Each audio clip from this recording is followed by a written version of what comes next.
how to activate LazPayLater in Lazada. So I'm going to show you how it works. You want to load up the Lazada app and use the search bar to search for LazPayLater.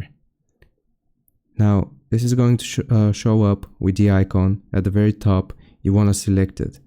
This is going to activate it. As you can see, it just loaded Lazada Pay Later, Shop Now, Pay Later, and you will see all of these items. Now you have some items which will cost $0, and if you want to purchase any of them using LazPay, you will click on Buy Now, and it's going to show you the shipping fee as well. And right here, you just want to confirm Buy Now. It's going to look like this, and it's going to show you how much it's going to cost. You will click on Place Order. It's going to ask for the name, for your name, phone number, region, district, street, or building name, and you want to save that.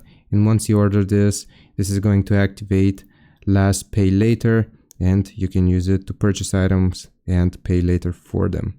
I hope this helps. Leave a like and sub. I'll see you next time.